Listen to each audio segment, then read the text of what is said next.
നമസ്കാരം. കരിങ്കോഴയ്ക്കൽ മാണി എന്ന കെ.എം. മാണിയുടെ രാഷ്ട്രീയ ജീവിതം പ്രായോഗിക രാഷ്ട്രീയത്തിന്റെ ഒരു പാഠപുസ്തകം തന്നെയാണ്. കോട്ടയത്ത് റബ്ബറും കേരള കോൺഗ്രസും വളരുന്നതിനനുസരിച്ച് വളർന്നതും പടർന്നു പന്തലിച്ചതുമാണ് മാണി സാറെന്നും മാണിക്കുഞ്ഞെന്നും പൊതുസമൂഹം വിളിക്കുന്ന കെ.എം. മാണിയുടെ രാഷ്ട്രീയ ചരിത്രം. കേരളത്തിന്റെ പാർലമെന്ററി രാഷ്ട്രീയത്തിൽ കെ.എം. മാണി സ്വന്തമാക്കാത്ത റെക്കോർഡുകൾ അപൂർവം തന്നെയാണ്.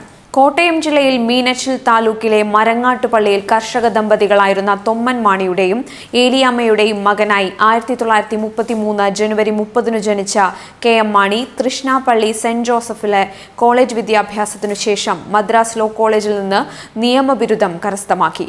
ഹൈക്കോടതി ജഡ്ജി പി. ഗോവിന്ദമേനോന്റെ കീഴിൽ 1955 കോഴിക്കോട് കോടതിയിൽ അഭിഭാഷകനായി പ്രാക്ടീസ് ആരംഭിച്ചു. തുടർന്ന് രാഷ്ട്രീയത്തിൽ സജീവമായ അദ്ദേഹം 1959 KPCC അംഗമായി. കേരള കോൺഗ്രസ് രൂപീകരണത്തോടെ കേരള കോൺഗ്രസിലെത്തിയ മാണി പിന്നീട് കേരള കോൺഗ്രസിന്റെ അനിഷേധ്യനായ നേതാവായി വളർന്നു. വളരും തോറും പിളരും, പിളരും തോറും വളരുമെന്ന വിശേഷണം മുഖമുദ്രയാക്കിയ കേരള കോൺഗ്രസുകളിൽ പലതും പല കഷ്ണങ്ങളായിട്ടും മാണിയുടെ നേതൃപാടവത്തിന്റെ മികവിൽ കേരള കോൺഗ്രസ് പ്രബലമായ പ്രാദേശിക കക്ഷിയായി വളർന്നു. കേരളത്തിലെ ഇടതു വലതു മുന്നണികൾക്ക് ഒരുപോലെ സ്വീകാര്യനും അഭിമതനുമായിരുന്നു കെ.എം. മാണി എന്ന നേതാവ്. 1964 കേരള കോൺഗ്രസിന്റെ നേതൃത്വ സ്ഥാനത്ത് എത്തിയ മാണി 1975 അച്യുതമേനോൻ മന്ത്രിസഭയിൽ ആദ്യമായി മന്ത്രിസ്ഥാനം വഹിക്കുകയും ചെയ്തു. പിന്നീട് അങ്ങോട്ട് മന്ത്രി മാണിയുടെ തേരോട്ടത്തിന് കേരള രാഷ്ട്രീയം സാക്ഷിയായി.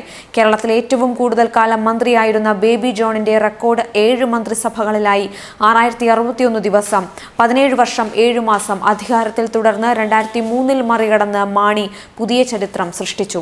10 മന്ത്രിസഭകളിൽ അംഗമായിരുന്ന മാണിക്കാണ് കേരളത്തിലെ ഏറ്റവും കൂടുതൽ മന്ത്രിസഭകളിൽ അംഗമായിരുന്നതിന്റെ റെക്കോർഡും.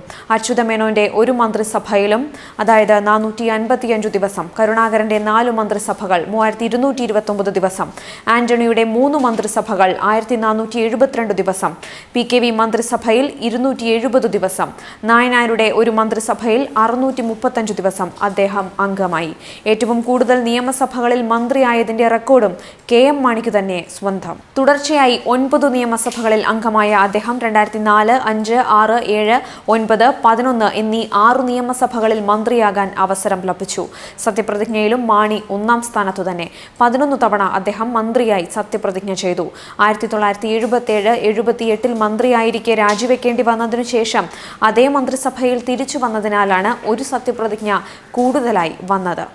ഏറ്റവും കൂടുതൽ തവണ ഒരേ നിയോജക മണ്ഡലത്തെ പ്രതിനിധീകരിച്ച് തെരഞ്ഞെടുക്കപ്പെട്ടതിന്റെ റെക്കോർഡും കെ.എം. മാണിയുടെ പേരിലാണ്.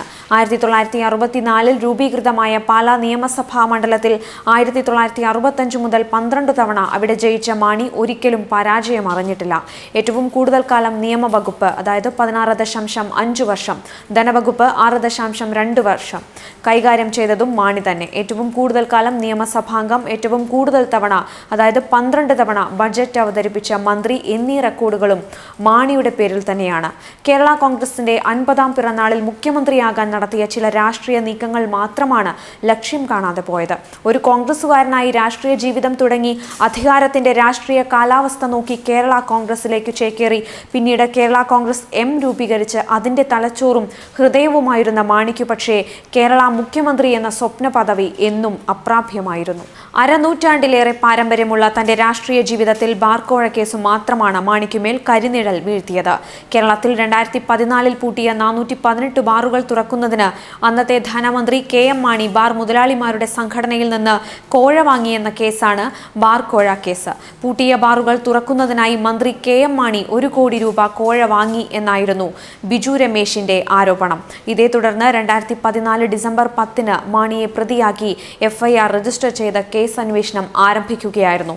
വിജിലൻസ് അന്വേഷിച്ച കേസിൽ മാണിക്കെതിരെ തെളിവുകൾ കണ്ടെത്താനായിരുന്നില്ല.